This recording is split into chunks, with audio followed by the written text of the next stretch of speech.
Apa indikator? Ini indikator membaca tubuh. Tubuh ini menerjemahkan kolbu. Kita kalau istighfar, doa, muhasabah, sholawat, zikir, lalu ada merinding. Pernah merinding nggak kalau berzikir? Atau merinding di saat ada ta'lim-ta'lim yang membuat kita ingat kepada Allah? Jika antum merasakan itu, maka pada saat itu, kalau hijrah, yang dihijrahkan kolbu dulu, bukan zahirnya. Supaya kolbu ini benar-benar bergetar kepada Allah, disebut namanya, maka kemudian ada getarannya, disebut namanya di hadapannya. Ya. Ini banyak orang hijrah, ngaji, tapi apa yang terjadi? Kolbu tambah keras. Apalagi makna dari khauf, harakatul qalbi fi jalalatir rabb, min jalalatir rabb. Tadi saya sudah sebutkan di pengantar, khauf itu getaran kolbu karena keagungan Allah Subhanahu wa ta'ala. Kenapa kita merasakan getaran? Bisa jadi karena kita merasa salah, bisa saja merasakan kita ini kurang adab kepada Allah. Pernah nggak merasa, ya Allah saya nggak pantas? Pernah merasakan begitu? Jika pernah, berarti pernah merasakan khauf, rasa takut. Istighfar lalu merasa takut, ingat masa lalu, itu ada khauf. Maka kadang-kadang orang-orang yang taat terkecil itu kadang-kadang kalau dia ini nggak kena maksiat sekali, dia sok suci kadang. Jadi ini jangan sengaja maksiat ya, tapi ada orang yang taat terus, dan itu banyak di dunia. Lalu ketika dia bersentuhan bab politik, bersentuhan bab perbedaan, dia merasa lebih suci daripada orang yang berbeda. Ketika dia melihat orang maksiat, dia jijik. Akhirnya kalau Allah sayang sama dia, Allah takdirkan pada orang ini maksiat, supaya dia tahu rasanya maksiat itu gimana, bahwa maksiat itu juga bagian daripada gerakan hidup yang Allah sudah takdirkan. Takdir buruknya orang maksiat putus asa, takdir baiknya orang maksiat tobat. Pilih mana? Itu takdir. Jadi maksiat itu takdir, iya. Tapi usaha kita, tobat itu takdir baiknya, putus asa itu takdir buruknya, mengulangi kembali itu takdir buruknya, tobat kembali itu takdir baiknya. Udah begitu aja terus ya. Jadi jangan putus asa, jangan pernah putus asa dari maksiat, jangan juga kegeeran kalau taat gitu ya. Kalau putus asa berarti khaufnya berlebihan. Kalau kepedean, apalagi juga diampuni lagi, berarti rojan. Maka ungkapan ulama kita, khauf itu sayap kanan, roja itu sayap kiri. Dengan begitulah seorang hamba usul kehadiran Allah Subhanahu wa ta'ala, sampai kepada Allah. Sampai itu gimana? Allah kan tidak perlu tempat. Sampai di situ berarti sampai merasakan bahwa Allah itu dekat kepadanya. Itu minimal ya. Imam Junaid, Imam Salafus Saleh ditanya, anil khauf, apakah itu? Tawakku, rasa takut terhadap ukubah, terhadap balasan Allah, ala majaril anfas, sesuai dengan gerak nafas. Khawatir kalau nafas ini ada nafas yang lupa kepada Allah Subhanahu wa ta'ala. Ini makomnya Imam Junaid. Kita mungkin belum nyampe ya. Beliau ini pernapas dia. Belum kan? Lalu dijelaskan oleh Imam pengarang kitab ini, al-khauf minallahi wajib. Nah, khauf ini babnya wajib, bukan sunnah, ya. Wajibun liqaulihi ta'ala wa khafuni in kuntum mu'minin.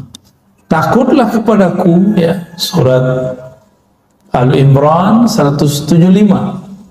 Takutlah kepada kamu jika memang engkau percaya kepadaku, in kuntum mu'minin.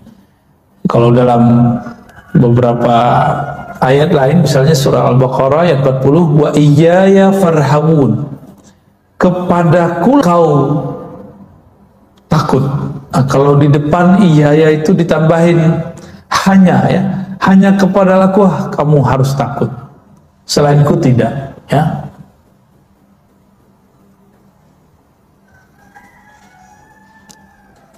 Allah itu memuji para nabi, para wali dengan rasa takut itu. Yad'unana raghaban wa rahaba. Mereka bernami dengan penuh rasa harap dan rasa takut. Harap diterima, takut ditolak. Nah, itu maksud juga, ya. Wa yakhafuna rabbahum min fawqihim. Mereka takut kepada Allah min fawqihim.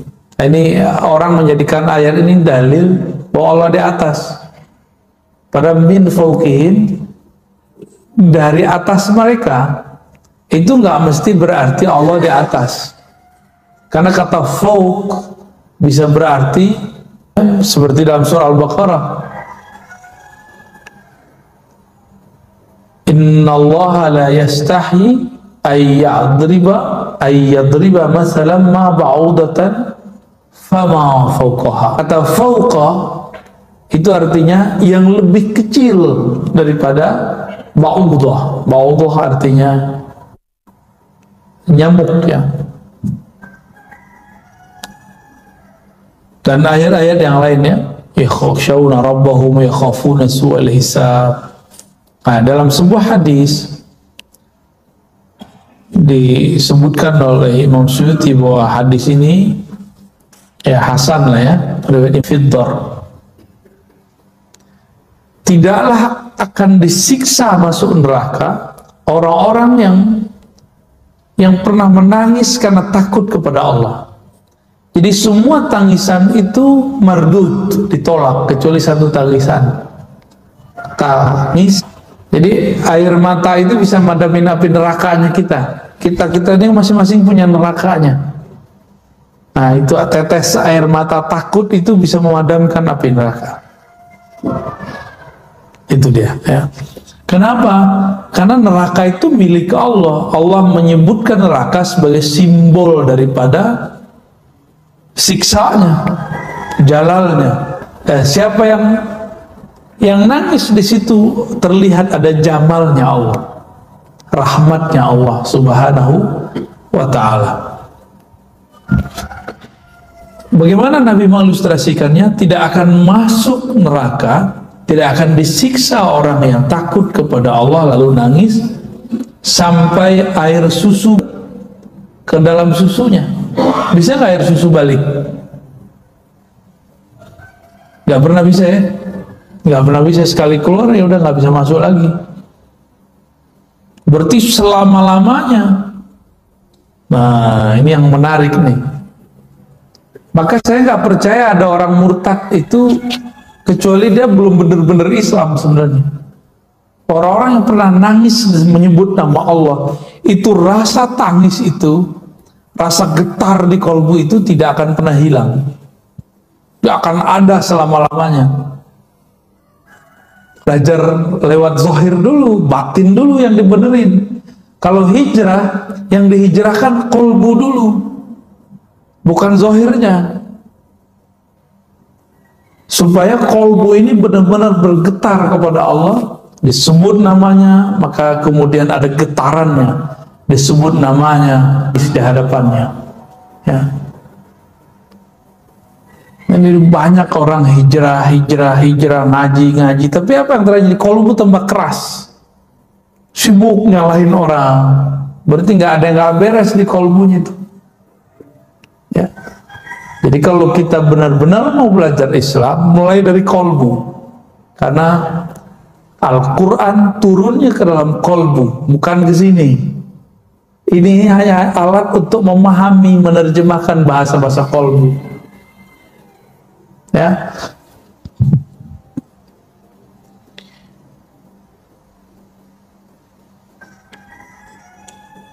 Dalam riwayat Imam Tabrani disebutkan, "Idza sya'arra jasadul 'abdi tahatat anhu dhunubuhu kama yatahatat 'an asy-syajaratil yabisah waraquha." Apa indikator? Ini indikator membaca tubuh.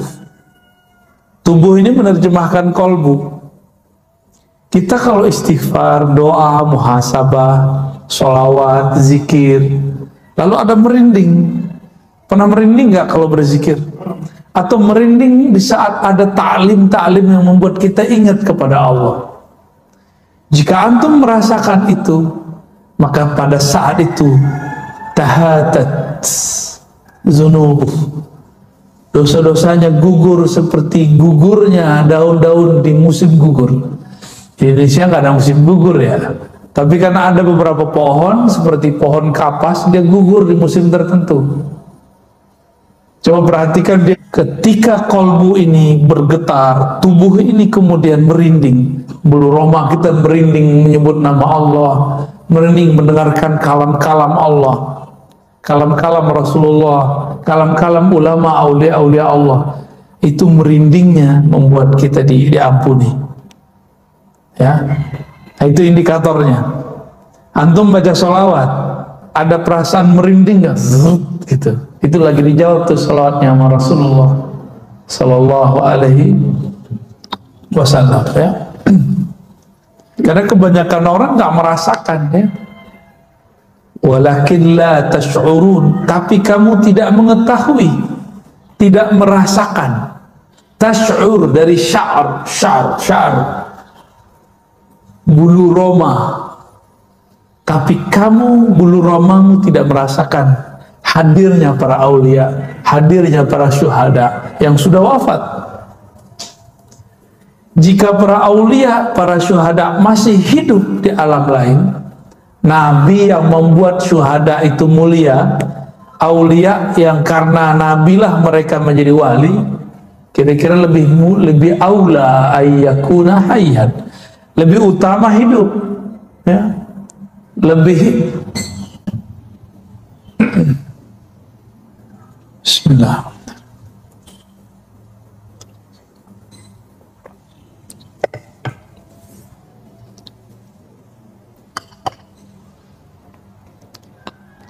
Wa qala sallallahu alaihi wasallam, nah, Nabi mentafsirkan satu ayat, walladzina yutuna ma atau wa qulubuhum wajilah. Orang-orang yang memberikan apa yang mereka berikan dan kolbunya penuh dengan rasa wajlah, rasa takut.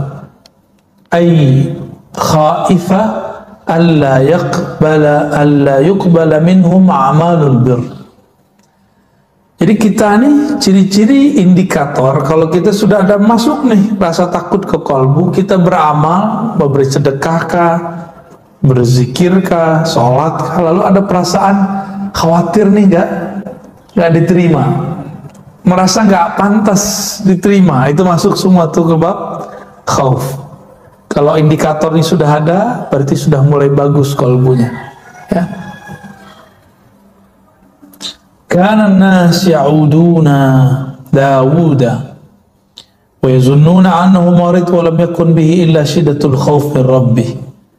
Jadi ada satu riwayat, ya, bahwa dalam Israiliyat Nabi Daud sakit, terlihat sama orang, tapi sebenarnya beliau nggak sakit, beliau cuma ketakutan habis membaca Az-Zabur, lalu badannya lemas, bergetar, panas, dingin.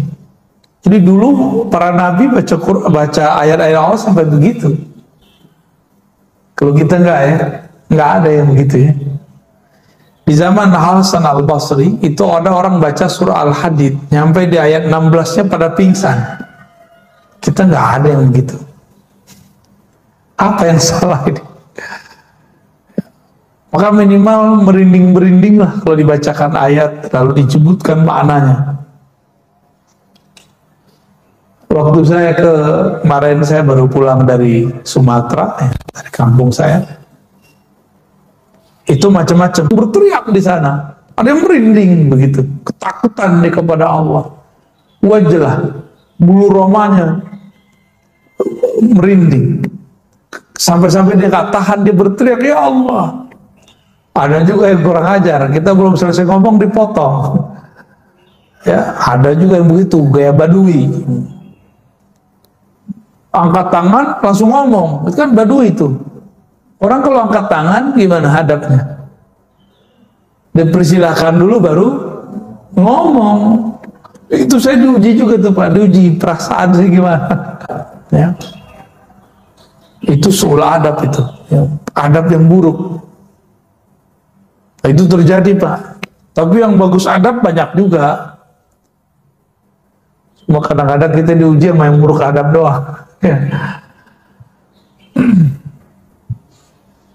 Nah, ada sebuah kalam. Ini hadis juga. Rasul hikmah khafatullah.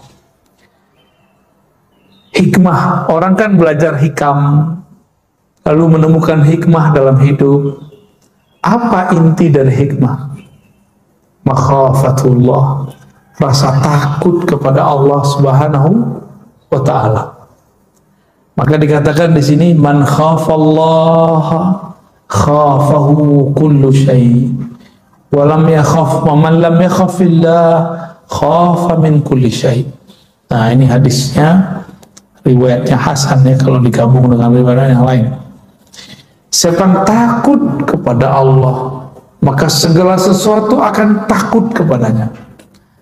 Maksudnya kalau kita segen kepada Allah, maka semua di alam semesta akan segen kepadanya, kecuali jin dan manusia yang durhaka kepada Allah. Sebaliknya, siapa yang tidak takut, tidak segan, tidak hormat kepada Allah, maka dia akan takut kepada segala sesuatu. Apa aja takut? Corona takut, nggak corona takut. Trauma 2019 takut, ntar mau 2004 takut duluan, 2024 belum datang udah takut duluan. Corona berikutnya belum datang udah takut duluan. Kedinginan ini ya. Jangan-jangan lebih kotoran itu Pak. Jangan-jangan jarang dicuci tuh. Taruh aja kan, percaya kalau bersih. Kalau kita batuk-batuk di situ. Kalau karpet semoga dibersihkan sering-sering, ya. Kalau semoga tiap hari ada yang bersihin.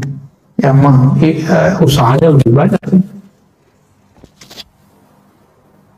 Di masjid-masjid besar sudah rapat, sudah, ya. Semoga coronanya masih tidur lah. Kalau nanti muncul bangun ya siap-siap aja Pak ya. Raditu billahi rabba, ridho kepada Allah. Virus itu nggak ada yang bergerak sendiri, itu ada intervensi manusia. Berarti ada yang makar kan?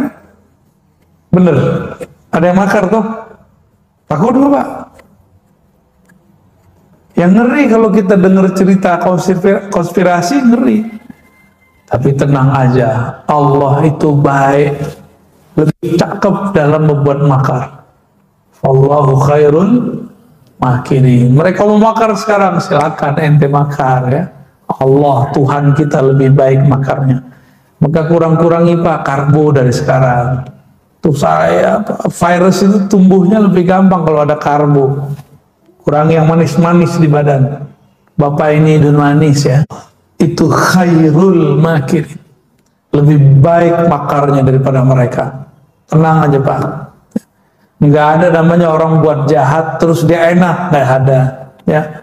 May ya'mal syarran wa may ya'mal syarran yarah. Yang berbuat buruk cash kontan dia akan melihat hasilnya. Itu aja. Jadi saya itu udah hilang kadang-kadang rasa khawatir itu untuk masalah-masalah yang gituan. Nah, yang saya takutkan Allah ini terima kita atau enggak, itu aja yang saya khawatirkan.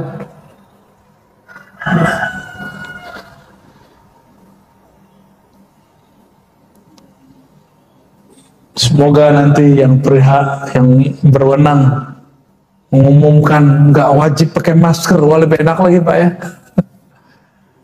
Masker lumayan mahal Pak, udah kaya tuh tuan-tuan masker tuh ya. Bisnis masker udah luar biasa tuh. Allah Subhanahu wa Ta'ala tidak akan pernah menjadikan kolbu kita ini ada dua ketakutan, rasa takut. Takut kepada A dan takut juga kepada B, nggak ada. Ya. Pasti kepada salah satunya. Makanya dalam Al-Quran dikatakan Allah tidaklah menjadikan manusia itu dua kolbu. Kolbu kita satu. Maka rasa takutnya cuma satu. Takut kepada Allah, takut kepada Allah aja. Kita ngomong begini bukan berarti kita nggak waspada terhadap corona.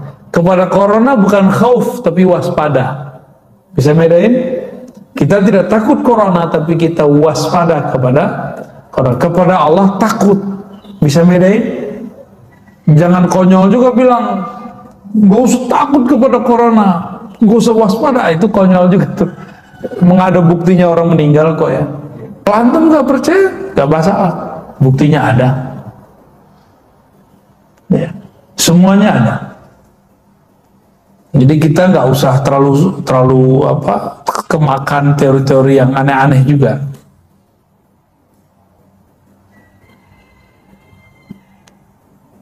Kemudian disebutkan di sini, wah hilang lagi dia.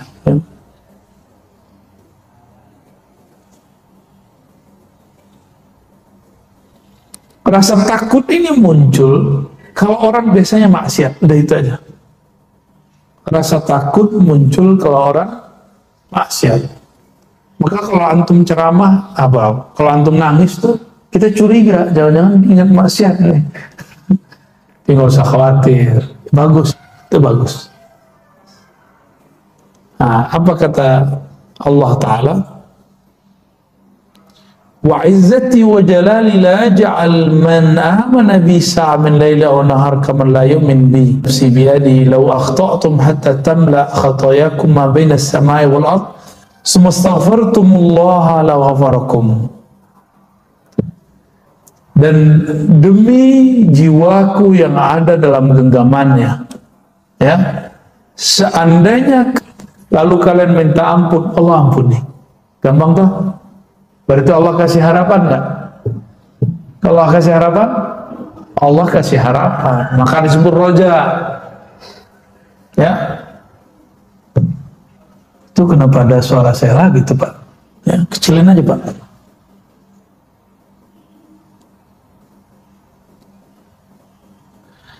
Walau lam tukhti'u laja'a Allah biqaumin yukhti'un summa yastaghfirun fayaghfir lahum. Ada orang ngerasa nggak berdosa, ada satu kaum merasa tidak salah, ada satu generasi merasa mereka orang taat. Banyak orang begini sekarang. Banyak, baru soleh dikit udah nggak rasa berdosa, baru soleh dikit sudah ngancem-ngancem orang yang berbeda faham. Ya, lu banyak. Ya, lalu nakut-nakutin orang. Pernah nggak ditakut-takutin orang Pak? Ntar kamu dihisap loh di sisi Allah. Pernah gitu ya? Saya hampir tiap hari Pak digituin orang. Maklum, kita juga ceramah tiap hari. Tapi sombong sekali ngomongnya. Ittaqullah, takutlah kamu kepada Allah. Semoga kamu dapat hidayah. Gitu. Dia lupa mendoakan dirinya sendiri. Ya kalau saya amin aja, amin. Ya. Orang hati-hati kamu dihisap, ya itu urusan saya ntar dihisap, itu urusan ente, ya. Gak usah ngancem-ngancem kita dengan kata hisap, ente aja selamatin dulu dirinya. Jadi kita ini kalau beda paham sama orang gak usah bilang ntar kita lihat aja deh, ntar ente dihisap, gak usah ngancem-ngancem gitu, ya. Kalau kita beda faham dengan orang, ya sudah beda aja. Tapi kalau ada orang yang udah kehabisan hujjah, udah kehabisan dalil, karena nggak mangkau punya dalil, dalilnya cuma kullu bid'atin dhalalah. Ya enggak? Di luar itu kita nggak punya dalil. Kita sebutkan dalil, dia bilang nanti kamu hati-hati dihisab. Ya hisab urusan kita, nggak usah diancam-ancam. Kita sudah mempersiapkan apa yang kita buat, jawabannya di sisi Allah Subhanahu wa Ta'ala. Insya Allah harus dipersiapkan, Pak, jangan nggak dipersiapkan. Imam Bukhari itu ngajarin kita begitu, kata Imam Bukhari, tiadalah aku membuat sesuatu kecuali aku siapkan di sisi Allah Subhanahu wa Ta'ala hujahnya. Ini beliau yang ngajarin kita nih, karena semua bakal ditanya. Dan surah Halakumut Takatsur di akhir ayat kan jelas sekali, semua yang diberi akan ditanya. Saya dapat kopiah, ini ditanya semua nih, Pak. Pertanyaannya lama ini. Ya, Bapak pakai masker itu ditanya semua itu. Baju ditanya semua, dari mana, dipakai apa, gimana cara dapatnya. Banyak pertanyaan ntar. Kita nggak usah ngancem-ngancem orang. Kita makan nggak basmalahnya dihisapnya berat. Ya. Jadi kalau antum debat dengan siapapun, jangan ancam dia dengan kata hisab, kata neraka, nggak usah. Itu hak prerogatifnya Allah Subhanahu wa Ta'ala. Ya. Kalau kamu tidak merasa berdosa, nggak apa-apa, kata Allah. La ja'allahu biqaumin yukhti'un summa yastaghfirun fayaghfir lahum.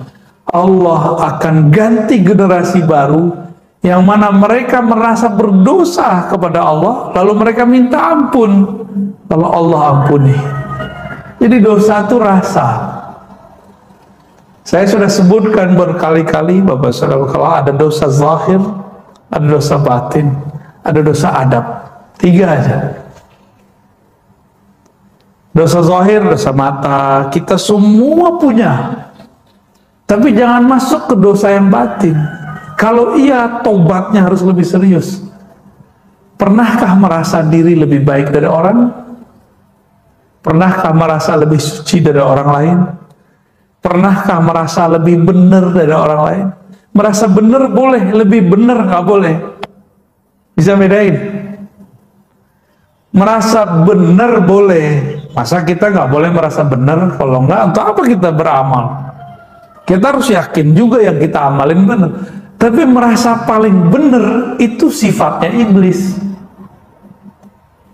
Merasa baik boleh, merasa lebih baik daripada orang lain nggak boleh. Merasa baik berarti syukur, merasa lebih baik berarti sombong. Itu beda-beda tipis itu ya. Apabila orang-orang tidak merasa berdosa, maka Allah akan ganti generasinya. Muncullah nanti generasi baru yang mereka kolbunya lebih baik.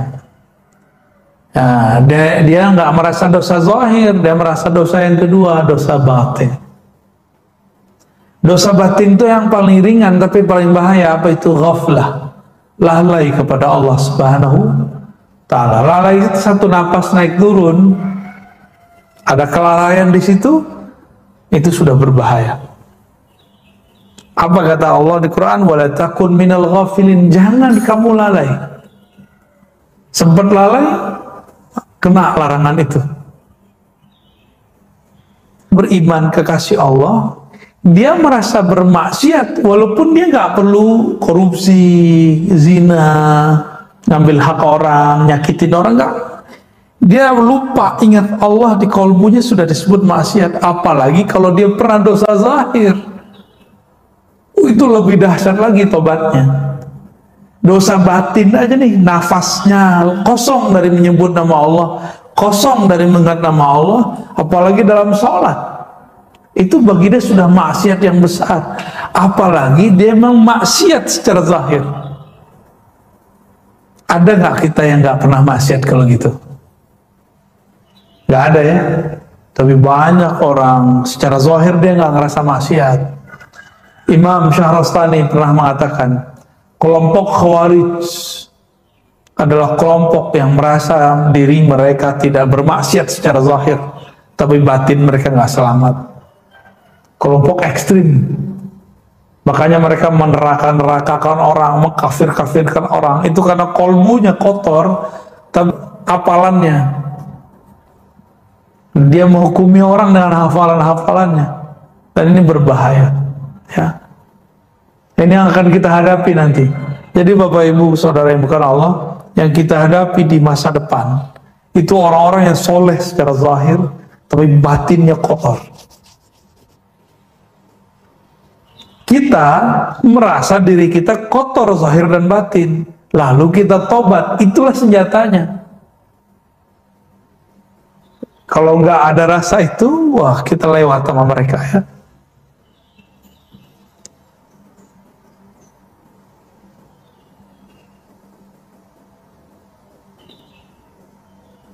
Innama yadkhul jannata man yarjuha.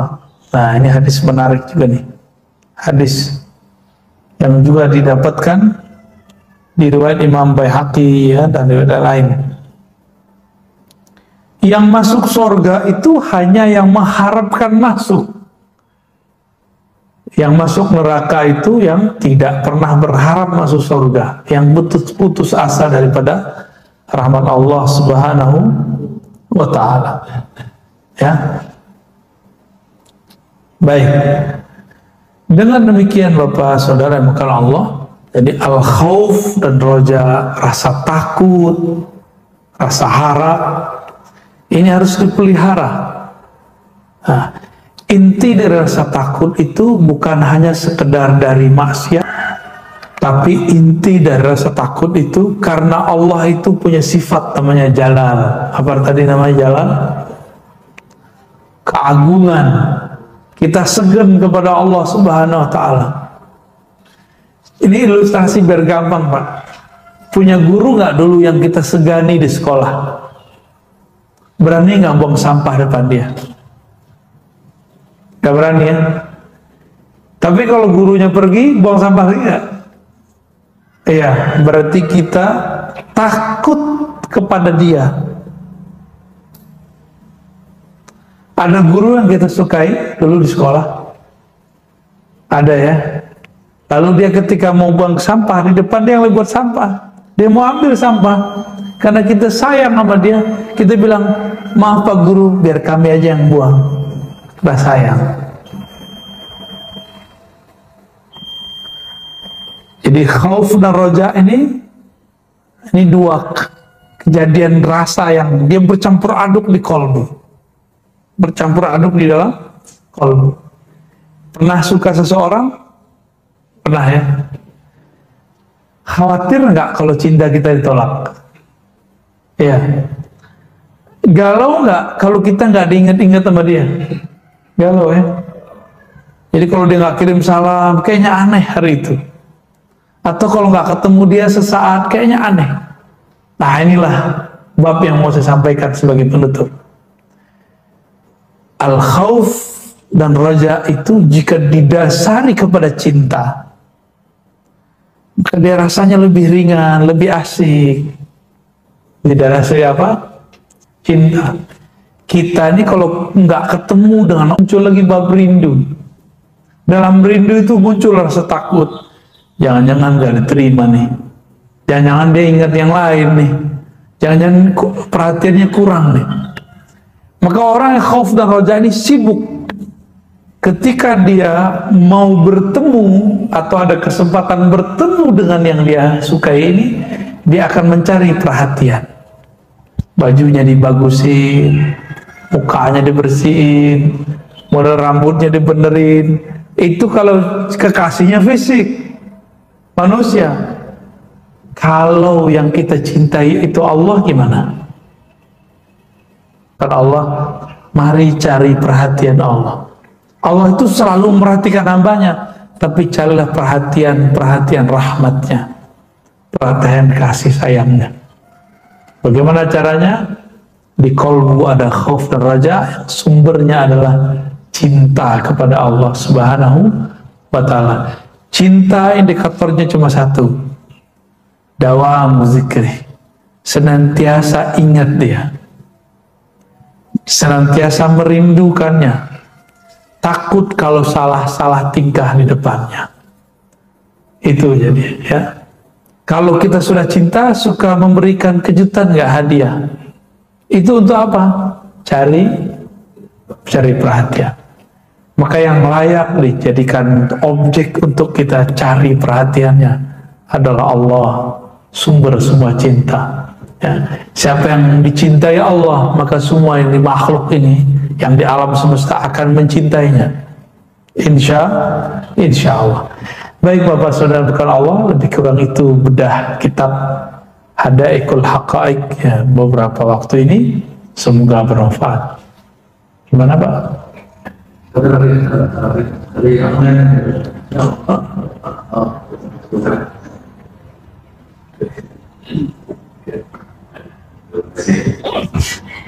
Assalamualaikum warahmatullahi wabarakatuh. Saya muliakan sahabat Buya kita berdoa nanti. Saya ingin bertanya, sekitar tahun 1919 banyak zikir di PKL di Pasar Minggu ya. Oh, syukur apa? Tawakal. Jelaskan ya. Tawakal. Jadi dari 2019 sampai 2004 gitu, 2006 selama bertemu itu saya keser di Rojak sampai sekarang gitu. Sekarang gitu, jadi awal-awalnya saya dengar ini biasa tuh gitu ya. Radio Roja apa radio apa? Radio Rojak gitu. Oke. Ya itu sebelah gitu. Rajin juga ya. Jadi akhirnya tapi saya nggak membaca sendiri ya. Ya, apa aja didengar kita. Gitu. Terus juga nggak suka menghina terus macam ya gitu.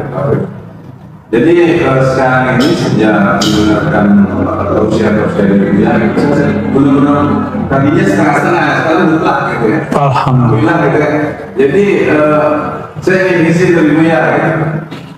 Izin apa namanya mengembangkan zikir tadi gitu. Jadi bolehkah gitu saya itu menampilkan saudara-saudara gitu, mengamalkan gitu kan. Dan ingin izin dari Buya juga gitu. Ingin bersama ke Buya gitu. Zikir gitu. Jadi mohon penjelasan dari Buya. Terima kasih ya. Assalamualaikum warahmatullahi wabarakatuh. Ya, mengenai izin memberi talqin itu ada prosesnya ya. Pertama latihan zikir dulu sampai zikir itu sudah mahir, sudah jadi alam bawah sadar kita, maka energi zikir ini baru bisa itu namanya talqin. Jadi mentalqin zikir, mengajarkan zikir itu gak mudah karena dia butuh energi yang kuat. Kita mau mengurung kolbu orang ini, kita semacam apa ya, kita kurung dari semua arah biar dia nyebut nama Allah. Gimana caranya? Itu namanya talqin. Maka energinya harus dahsyat, harus kuat. Kalau untuk dapat izin talqin dari saya tidak mudah ya, karena saya termasuk yang dapatnya susah. Orang yang dapatnya mudah, dia ngasihnya mudah. Kecuali itu mencari guru lain yang dapatnya mudah, silakan.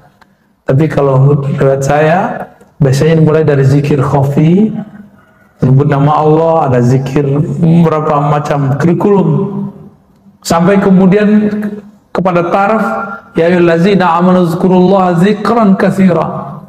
Wahai orang beriman, berzikirlah kepada Allah sebanyak-banyaknya. Baru nggak pakai kurikulum lagi zikirnya. Jadi kurikulum itu sama kayak kita belajar Quran, pakai tajwidnya, pakai Iqra. Ada nggak Nabi ngajarin Iqra?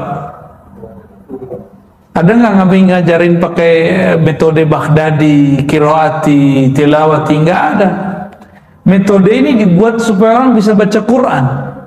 Kalau sudah bisa baca Quran, khatam di Quran, dia boleh ngajarin orang. Gitu. Jadi kapan talqinnya boleh diizinkan? Kalau sudah mahir, ya. Nanti cek dulu, kita latihan zikir lagi, ya. Latihan zikir mulai dari Ismul Jalalah, Lataif, Nafi Isbat, Tahlil, minimal itu dulu. Baru nanti kita minta kepada Allah, ya Allah izinkan. Biar energinya langsung Allah yang nurunin, bukan saya yang ngasih. Ya. Jadi kenapa talqin-talqin zikir gak berasa di beberapa majelis? Karena dia mengandalkan energi zikrullah dari kolbunya. Padahal kolbunya tidak selalu ingat kepada Allah. Tapi kalau kolbunya sudah bertawakal kepada Allah, Allah berikan energi, walaupun yang ikut 100.000 orang itu akan Allah. Insya Allah. Gitu Bang ya. Mengkhawatirkan anak itu bagian daripada khauf, tapi khauf untuk generasi. Dan khauf ini nggak boleh cuma dengan galau. Kejadian itu kan terjadi juga di masa sebelumnya. Generasi sebelumnya begitu juga. Toh galau nggak galau, generasi berjalan terus. Terus gimana? Yang tidak berubah di alam semesta itu cuma Allah. Karena Allah lah yang menciptakan alam semesta. Ya, kekuasaannya nggak berubah. Ya, yang dikuasainya berubah. Jadi dekatkan anak itu kepada Allah. Cara mendekatkan anak bukan dengan banyak sholat, Pak. Kenalkan dulu dia sembah siapa. Jadi jangan paksa anak tuh sholat kalau dia belum kenal siapa Allah. Pelan-pelan kita ajarin ya. Allah itu yang ciptain ayah, ibu, kamu. Maka untuk mengenangnya, mengingatnya, kita menyembahnya. Gitu. Ya. Kamu kalau punya orang tua pasti pengen pulang gitu. Pengen pulang, ngecas itu. Sumber alam semesta itu kan Allah. Maka kalau orang ini hidup di dunia nggak kembali kepada Allah, nanti dia kayak anak nggak jelas dia mau pulang kemana. Energinya nggak ada. Jadi memikirkan pendidikan anak ini bagian dari khauf. Ya. Tadi khauf dan roja untuk diri sendiri, tapi sekarang Bapak bertanyanya untuk orang lain, itu anak kita sendiri. Wajib Pak. Tapi tidak cukup dengan rasa takut. Jangan karena rasa takut kita kemudian kita paksa anak kita ibadah sholat. Ajarin dulu dia cinta kepada yang dia sembah. Maka nanti dia nggak perlu dipaksa untuk sholat. Ya. Jadi mulai bercerita tentang Allah kepada anak-anak. Dengan cerita apa? Cerita kisah ke mereka. Nanti mereka akan tertarik sendiri untuk sholat. Lalu anak-anak itu dia nggak ngelihat omongan kita Pak, dia ngelihat kita buat apa. Jadi Bapak ini kalau jam sholatnya pergi ke masjid, itu anak rekam sama dia. Nanti kita ketiduran, malah anak kita yang bangunin. Coba aja itu, jadi anak itu dia merekam apa yang dibuat babehnya nih ya. Bapaknya ngapain nih? Ada orang tua ngerokok terus bilang kadangnya, kamu jangan ngerokok ya. Itu bapak kurang ajar tuh. Itu nggak bener ngajar begitu. Kalau kita ngajar anak sholat, kita sholat duluan. Kalau kita bilang ke anak jangan ngerokok depan dia, merokok di luar dia. Gitu. Terus begitu. Kita ini nggak semua punya bakat mengajar. Maka kita bertanya kepada orang yang bisa mengajar. Makanya banyak orang nggak bakat ngajar anaknya, ngomong bulat nggak jelas. Terus apakah orang yang membuat pendidikan yang mahal itu nggak dapat pahala? Itu urusan lain Pak. Itu urusan kolbu dia. Bapak buat pendidikan murah, nggak ikhlas, nggak dapat juga. Mahal gak mahal, jualan metode, dan itu halal. itu halal, ya. Mau dia pesantren kayak, mau dia sekolah umum, ketika dia jual fasilitas, ini boleh naikin kos. Urusan agama kok kita murah-murahin gitu. Tapi ya kita harus punya program juga. Jadi Bapak ini kalau ada yang bergerak di dunia pendidikan, emang middle up, harus punya CSR-nya Pak. Harus ada program untuk anak yatimnya, anak duafa-nya. Orang-orang yang cerdas tapi kurang mujur, kurang beruntung dalam bab rezeki, harus dicari, jangan nunggu orang datang. Kita yang nyari mereka, orang berbakat itu. Harus ada intelijen sekolah itu, kira-kira begitu. Dicari bakat orang kemana-mana. Gimana dia nyari? Kalau kita di SMP ya, kita nyarinya ke SD. Kita yang nyari jemput bola. Katanya mempersiapkan generasi. Ya, kalau nunggu orang datang ya namanya nggak benar itu. Ya. Apalagi kalau di lembaga kita ada juga sosial, wah itu lebih cakep lagi. Bisa lebih banyak nanti, bisa dibuat persentase. 70% orang berada, 30%-nya orang berbakat tapi kurang beruntung secara rezeki. Semoga nanti lembaga pendidikan akan banyak begitu. Amin ya. Tapi dulu kiai-kiai kita yang hebat itu mereka sekolah bukan di sekolah mewah.